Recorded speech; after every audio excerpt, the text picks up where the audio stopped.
min amri rabbi, yang dirahasiakan Allah Subhanahu wa taala. Maka kajian Ma'rifatur Ruh akan menjadi ramai di akhir zaman. Bahkan ahli kitab pun akan banyak mengingkarinya. Nanti tunggu waktu aja nih Habib. Semoga Habib nggak termasuk, Bib. Orang akan ingkar dengan kajian Ma'rifatur Ruh yang pernah saya jelaskan. Insya Allah, Bib, ya. Orang akan mulai menolak tanpa mengkaji, menolak tanpa mau berdiskusi. Nanti akan mulai banyak. Ya. Saya dapat kabar-kabar dari kawan saya, katanya sudah mulai ada. Dan itu ustadz-ustadz yang katanya aswaja juga. Dan katanya bertorikoh, ngakunya sudah belajar kitab macam-macam. Baru kitab yang tertulis yang dipelajari, ya. Belum kitab yang sebenarnya yang dia pelajari. Jadi Nabi berbicara kepada onta, bukan kepada tubuh onta itu, tapi kepada ruh al-hayawani yang ada di tubuh onta itu. Si ruh ini melaporkan bahwa tubuh yang sedang dia kendarai kelaparan. Maka Nabi langsung sidang yang punya onta. Maka kalau punya kendaraan jangan disiksa-siksa amat, harus diservis, harus dimandiin, ya. Punya motor 7 bulan gak dimandi-mandiin, setahun gak diganti oli, itu sama tuh. Nabi berbicara kepada ruh yang ada di dalamnya. Dan ruhnya onta hanya minta syafaat makan. Bedanya dengan sahabat-sahabat Rasulullah. Ukasyah, masih ingat Ukasyah? Ukasyah bukan cerita yang aneh-aneh, cerita yang sahihnya. Tadi yang disebut oleh Habibna Syekh, bahwa beliau mendoakan yang hadir ini masuk surga tanpa hisab dan azab. Rasulullah pada satu malam mengatakan akan ada 70 alfan min ummati yadkhuluna al-jannah bighairi hisabin wala azab. Hadis Imam Bukhari dan Muslim. Akan ada di antara umatku masuk surga 70.000 tanpa hisab, tanpa azab. Itu sahabat semuanya diskusi bergadang malam itu tidak tidur. Mereka diskusi siapakah, ada yang bilang yang sholatnya sepanjang malam, puasanya sepanjang hari, sedekah semua hartanya, semua disebut. Mereka melupakan amal kolbu. Jadi sahabat pun kalau diskusi terjebak pada amal-amal ubudiyah zahir. Seperti orang-orang tua-tua ngomong jangan lupa sholat, nah. Lupa mengajarkan menyembah yang kita sholat itu kepada siapa. Mengenal yang kita sembah itu yang sebenarnya harus dipelajari. Jangan sholat dulu yang diperintahkan. Kenalkan dulu kepada yang kita sembah. Baru nanti kita akan menyembah tanpa paksaan. Kalau enggak nanti orang tua jadi panitia surga neraka. Gimana kalau kamu bahasa Jawanya gimana? Kowe kalau nggak sholat narako gitu ya. Naroko. Oh, beda tipis sama bahasa Minang ya. Bahasa Minang itu narako. Di sini Noroko, Jowo. Itu ternyata bukan bahasa Jawa, itu bahasa Sanskerta. Bahasa apa? Bahasa dipakai oleh orang yang menyebarkan agama Buddha dan Hindu dulunya. Sekarang nih muncul orang mengatakan bid'ah, mengatakan Tuhan atau sembahyang. Gak boleh, haram. Sembahyang itu nyembah Tuhannya Hindu. Tapi giliran puasa dia sebut selamat bulan puasa. Dia lupa kata puasa itu juga bahasa Sanskerta, artinya upawasa, taqarrub ilallahil wahidil ahad, mendekat kepada yang Maha Esa. Bahasa ono juga. Pengen Islami tapi terjebak pada Arabisasi. Nah, ini hati-hati nih yang baru hijrah ya. Yang baru tobat. Kalau kita tobat tiap hari, nggak baru. Tiap hari kita punya maksiat, maka tiap hari kita tobat. Hari ini udah maksiat belum? Tuh matanya tadi jelalatan kan? Kirim-kirim surat lagi ya. Baik. Nabi keluar subuh-subuh. Pada subuh beliau biasanya dengerin orang setor mimpi. Tapi pagi ini Nabi nanya, kalian ngapain? Kok matanya sembab semua? Kira-kira begitu. Ternyata mereka diskusi tentang siapa yang masuk surga tanpa hisab dan azab. Apa kata baginda Rasul sallallahu alaihi wasallam? Mereka itu qaumun la yastarqun, tidak datang ke dukun mantra-mantra. Yastarqun itu ruqyah. Ruqyah syirik tentunya. Adapun ruqyah yang tidak syirik diperkenankan. Yang kedua, la yaktawun, tidak melakukan pengobatan pakai alat panas. Kita boleh sebut pengobatan ekstrim. Dan yang ketiga, wa ala rabbihim yatawakkalun. Ini yang disebut amal qalbunya. Ini inti dari yang tadi, tiga ini intinya nomor tiganya. Terhadap atau kepada Allah mereka bertawakal. Tawakal itu menyerahkan secara hakikat kepada Allah, zahirnya tetap mengambil asbab. Nabi mengatakan, tadawaw ibadallah, berobatlah wahai hamba Allah. Disuruh berobat, tapi kesembuhan dari Allah subhanahu wa ta'ala. Jadi masuk surga tanpa hisab dan azab, itu dengan tawakal. Tapi ada jalur lain, VVIP tadi. Ini pak V-nya 3 kali. VVIP. Dalam hadis dikatakan, hadis Imam Ahmad, Abu Daud, dan imam-imam yang lain, dan hadisnya sahih. Jadi semua para syuhada dan para anbiya itu kaget melihat ke langit ada yang bergerak seperti kilat sampai di ujung sana, sampai di ujung sirat. Yaghbituhumul anbiya wasyuhada, para nabi, para syuhada, semuanya ghibtah. Tahu artinya ghibtah? Ghibtah itu iri yang positif. Apa kata mereka? Ya Rabb, man hum, man haula, siapa mereka yang berangkat ke surga secepat kilat itu? Dijawab oleh satu riwayat di situ, waqila, cuma begitu jawabannya. Apakah Allah yang menjawab atau malaikat? Wallahu alam. Apa kalamnya? Hum al-mutahabbuna bi ruhillah. Mereka ini jomblo-jomblo dengerin. Para jomblo.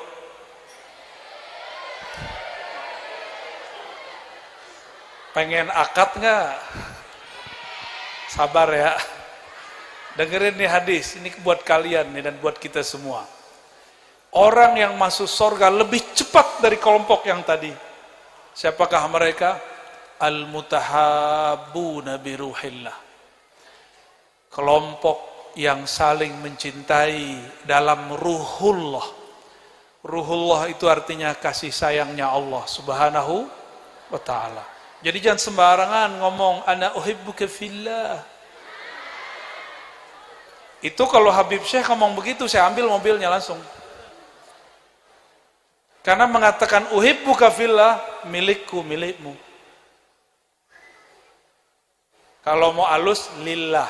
Itu masih mending ya. Uhibbuka lillah, masih agak ringan.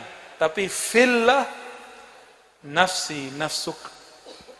Makanya orang Arab dulu ketika berkalam, ana man ahwa ana. Ya, nggak usah diterjemah, nanti para jomblo sakit hati ya.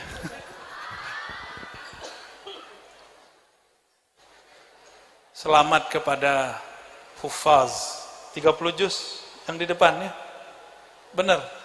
Ini yang putri 35 orang. Aduh, saya pengen muda lagi tuh. Ini berapa orang yang ikhwan? 20 ya. Masya Allah. Kita mengira orang-orang Arab itu lebih banyak hafalnya dari kita. Ternyata enggak. Yang paling banyak hufaznya di dunia itu orang Indonesia.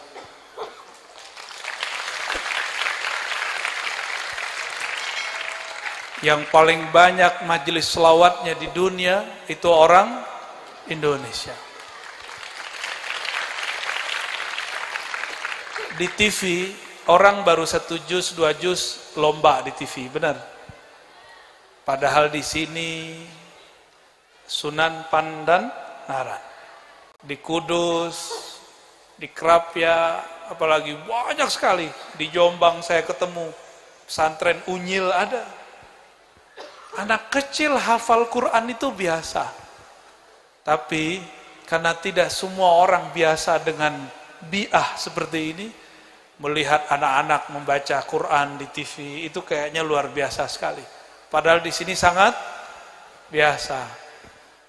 Semoga dengan adanya ahlul Quran ini, negeri ini ditolak balanya. Amin ya rabbal alamin. Semoga umaranya, ulamanya berbaik hati. Tapi ingat, ini hadis terakhir yang mau saya bacakan sebelum Habibna melanjutkan lantunan salawatnya.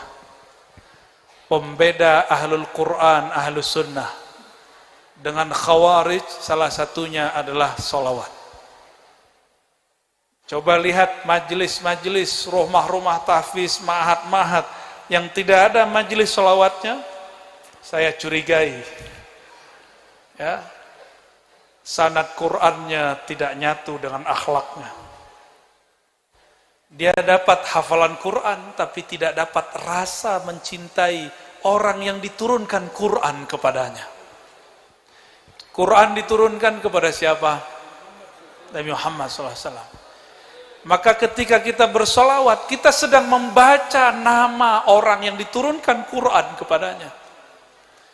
Orang sering lupa dengan makna satu hadis yang sering kita dengar. Apakah akhlak Quran wahai akhlaknya Rasulullah wahai Aisyah?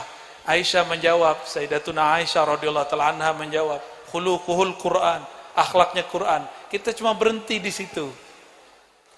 Kalau akhlak Nabi Quran, sifat Nabi apa dong? Kolbu Nabi apa? Ruh Nabi apa? Maka coba perhatikan perbedaan Nabi Isa dan Nabi Muhammad. Nabi Isa itu disebutkan kami tiupkan ruhan min ruhina gitu ya. Masih pakai min. Tapi untuk Nabi Muhammad ya, kalimatnya langsung ruhan min amrina. Kalau untuk Nabi Isa cuma disebutkan min ruhina. Kami kirimkan roh sebagian dari ruhina. Ruh itu bisa tiupan, bukan zat, jangan salah paham. Ya, kelompok-kelompok kebatinan mengartikan ruh itu zat. Akhirnya mereka memahami diri kita ini separuh zat Allah. Itu PA namanya ya. Bukan tasawuf hakiki, itu tasawuf batil. Ya. Makanya ada rumusan yang saya sebut haikalul ma'arif. Apa namanya? Supaya tidak salah faham. Dimulai dengan ahad zatullah. Coba dibaca. Ahad zatullah. Coba sama-sama. Jadi zatullah itu namanya ahad. Ahmad ruhullah. Coba baca. Ini bukan kaedah biasa. Coba perhatikan. Ketika Allah selesai menciptakan tubuh manusia, inni khaliqun basharan min tin. Sungguh aku menciptakan manusia dari tanah. Apa kata Allah? Setelah sawaituhu, aku sempurnakan basyariahnya, sisi fisiknya. Nafakhtu fihi min ruhi. Aku tiupkan ke dalam tubuh manusia itu sebagian dari rohku. Rohku tadi Ahmad ruhullah, bukan ahad zatullah. Paham gak maksudnya? Ahmad ruhullah, berarti yang ditiupkan adalah dari Ahmad, bukan dari Ahad, bukan dari zatullah, tapi dari ruhullah. Maka yang turun ke Nabi Isa itu cuma min ruhi, tapi yang turun ke Sayyidina Nabi SAW. Surat apa itu Romo Kiai? Ghafir 15 ya. Wa kadzalika auhayna ilaika ruham min amrina, ya.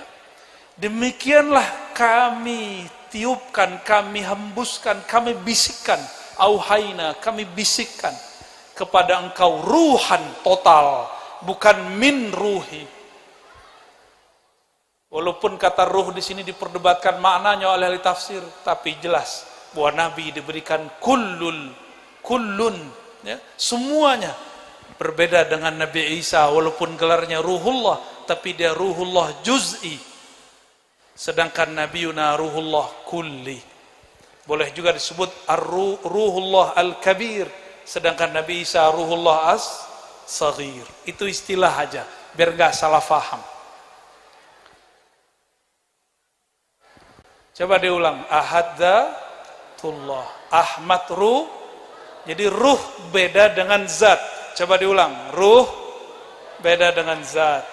Zat Allah qadim, tidak bisa dibayangkan, tidak berupa, tidak ada takyif. Laisa kamislihi syai'. Yang dibagikan kepada kita itu min ruhi, yaitu percikan dari ruh Ahmad. Maka ulama-ulama kita menyebut Ahmad itu ummul arwah, induknya ruh. Ini istilah aja, bukan berarti Ahmad tuh hamil terus ngeluarin, bukan. Itu istilah aja. Seperti orang mengatakan al-falsafah ummul ulum wal hikam. Itu cuma istilah, ya. Maksud saya menyebutkan ini apa? Yang adinda hafal ini, para santri, itu disebut di Quran juga ruh. Benar gak? Tapi di luar sana ada orang yang ngafalin Quran. Sudah dikabarkan 14 abad lalu oleh Rasulullah SAW. Apa kata beliau? Nanti akan muncul sekelompok orang dari orang yang membentakku. Jadi sudah ada orang yang membentak Rasul semenjak dulu. Maka hatta al-yaum, sampai saat ini, sampai nanti mereka akan sering membentak zuriat dan para pewaris Rasulullah SAW. Sampai sekarang mereka nggak akan percaya ada zuriat Nabi. Ihanah ala zuriatin Nabi. Dulu Nabi dibentak. Orang ini mau dibunuh sama Khalid bin Walid. Apa kata Nabi? Biarkan dia.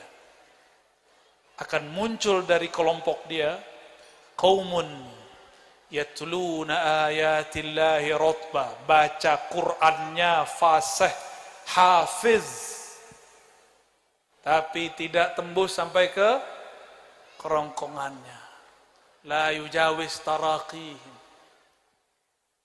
Maksudnya enggak pakai ruh. Enggak pakai ruh. Biasanya ngafalnya pakai nafsu. Biar cepet. Makanya sekarang banyak metode menghafal Quran cepet.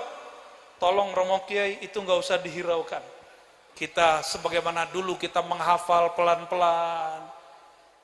Wala ta'jal bil Quran. Nggak boleh buru-buru. Maka saya nggak percaya dengan metode cepat-cepat itu. Quran itu bukan hanya ngafal. Apa kata Sayyidina Abdullah bin Umar? Hafiznal Quran khamsan. Kami cuma ngafal 5 diserap dulu akhlaknya, diambil dulu sifatnya, menyatu dulu nurnya, baru nambah lagi. Maka jangan bangga nih adik-adik cepat hafalan. Apakah kalian sudah mengambil nurnya? Apakah sudah mengambil sifatnya? Itu PR berikutnya. Inilah pembeda antara kelompok yang Nabi sebut ini. Kelompok ini belakangan disebut oleh Sayyidina Ali Khawarij. Apa nama kelompoknya? Maka Khawarij ini dan Ahlus Sunnah ada kemiripan, sama-sama hafiz Quran. Perbedaannya cuma satu. Iman mereka nggak tembus ke dada, kita tembus. Dan tembusnya iman itu ditandai dengan bersolawat. Maka tadi Adinda Aska tuh baca begitu, apa tuh, kullul kulub ilal habibi tamilu. Setiap hati kepada kekasihnya pasti cenderung. Benar nggak para jomblo? Mau malam mau tidur ingat-ingat wajah dia, ya nggak? Dibayang-bayangin, berharap mimpi ya, mimpi basah. Jangan. Imamuna Ibn Arabi, Syekh Ihsan Jampes itu punya sanad ke Ibn Arabi. Tapi orang nuduh beliau sesat.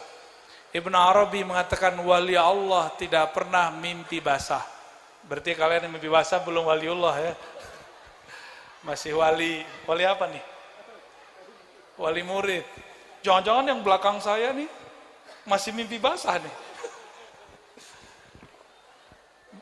Mimpi itu terjemahan kolbu. Kalau masih mimpi jorok berarti belum bersih kolbunya. Tuh, ya. Mimpi itu terjemahan kolbu. Hati-hati dengan mimpi. Maka jangan mikirin sesuatu yang aneh-aneh. Pikirkan sesuatu yang wajar-wajar aja. Ya. Maka adinda sekalian, tolong pertahankan sanad Al-Quran. Bukan hanya sanad hafalan, tapi sanad akhlak ahli Qur'an. Itulah pembeda kedua antara Khawarij dengan Ahlus Sunnah. Semoga para hufaz yang di depan saya adalah orang-orang yang berakhlak semua. Dan doakan kami juga orang yang berdakwah, yang berselawat, yang mengajar guru. Semoga kami istiqomah berakhlak. Amin ya rabbal alamin. Allahumma salli ala Sayyidina Muhammad. Assalamualaikum warahmatullahi wabarakatuh.